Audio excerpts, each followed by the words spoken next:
നമസ്കാരം. ശ്രീഭദ്ര ജ്യോതിഷത്തിലേക്ക് എല്ലാ പ്രേക്ഷകർക്കും സ്വാഗതം. പൂര നക്ഷത്രക്കാരുടെ കൊല്ലവർഷം 1202 എന്ന പുതിയ മലയാള വർഷത്തെ ഫലങ്ങളാണ് ഇന്നത്തെ വീഡിയോയിൽ നമുക്ക് നോക്കാനുള്ളത്. 2026 ഓഗസ്റ്റ് 17 തീയതി മുതലാണ് പുതിയ മലയാള വർഷം ആരംഭിക്കുന്നത്, അതായത് ചിങ്ങ 1 തീയതി. പുതുവർഷത്തിൻ്റെ ആരംഭത്തിൽ പൂരനക്ഷത്രക്കാർക്ക് വ്യാഴം 12-ലും രാഹു 7-ലും കേതു ജന്മക്കൂറിലും ശനി അഷ്ടമത്തിലും സഞ്ചരിക്കുന്നതുകൊണ്ട് ഫലം ഗുണദോഷ സമ്മിശ്രമായിരിക്കും.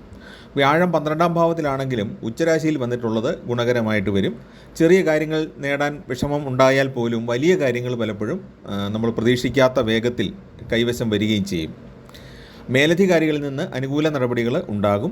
തടഞ്ഞു വയ്ക്കപ്പെട്ട പ്രൊമോഷനൊക്കെ കിട്ടാനുള്ള സാധ്യതയുണ്ട്.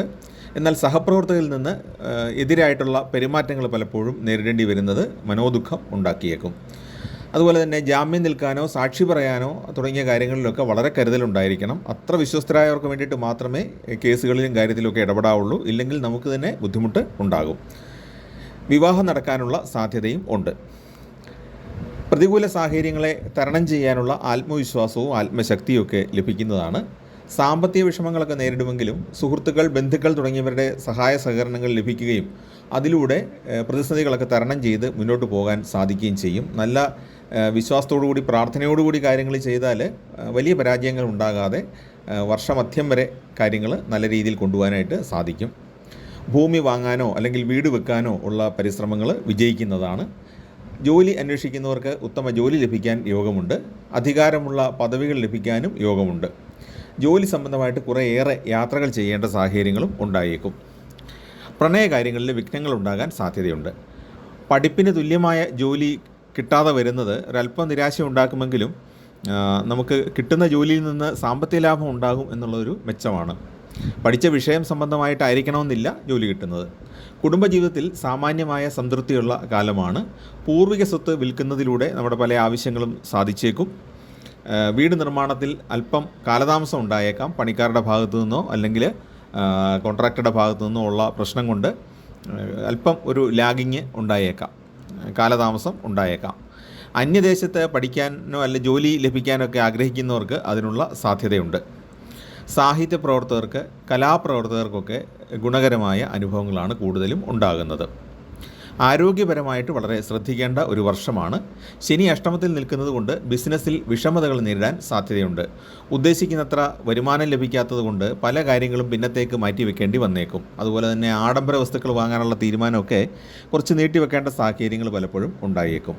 7-ാം ഭാവത്തിലെ രാഹുസ്ഥിതി മൂലം പങ്കാളിത്ത ബിസിനസ്സിലും ദാമ്പത്യ ജീവിതത്തിലും ചെറിയ തോതിൽ പ്രതിസന്ധികൾ ആരംഭിച്ചേക്കാം. പങ്കാളിത്ത ബിസിനസ്സിലാണ് കൂടുതൽ ശ്രദ്ധിക്കേണ്ടത്. അതിനകത്ത് തർക്കമോ അഭിപ്രായ വ്യത്യാസമോ അല്ലെങ്കിൽ സാമ്പത്തിക തർക്കങ്ങളോ ഉണ്ടാകാനുള്ള സാധ്യതയുണ്ട്. സഹോദരന്മാരുമായിട്ട് ഏതെങ്കിലും രീതിയിൽ അഭിപ്രായ ഭിന്നത ഉണ്ടായേക്കാം. പൊതുപ്രവർത്തകർക്കും മറ്റും ചില ആരോപണങ്ങളെ നേരിടേണ്ട സാഹചര്യങ്ങളും ഉണ്ടായേക്കും.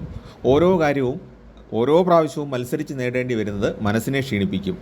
എന്നാൽ വിദേശയാത്ര ആഗ്രഹിക്കുന്നവർക്ക് അത് സാധിക്കാനുള്ള യോഗവും ഉണ്ട്.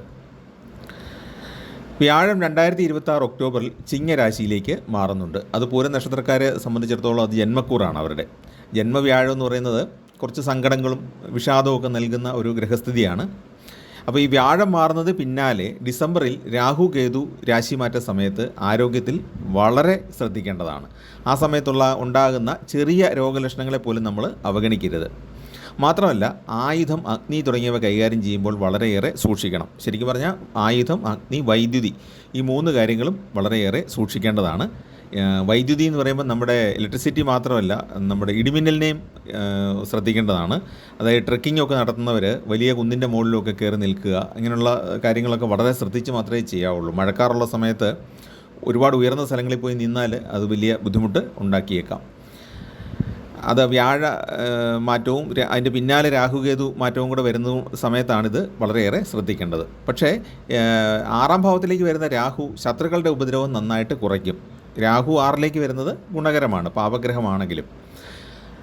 6-ാം ഭാവത്തിൽ രാഹുവും 12-ൽ കേതുവും വരുമ്പോൾ അറിഞ്ഞോ അറിയാതെയോ മറ്റുള്ളവർക്ക് വേദന ഉണ്ടാക്കുന്ന രീതിയിൽ അല്ലെങ്കിൽ ഉപദ്രവം ഉണ്ടാക്കുന്ന രീതിയിലുള്ള പ്രവൃത്തികൾ നമ്മുടെ ഭാഗത്തുനിന്ന് ഉണ്ടാകും. അല്ലെങ്കിൽ നമ്മുടെ സംസാരത്തിൽ അവരെ വേദനിപ്പിക്കുന്ന കാര്യങ്ങൾ ഉണ്ടായേക്കാം.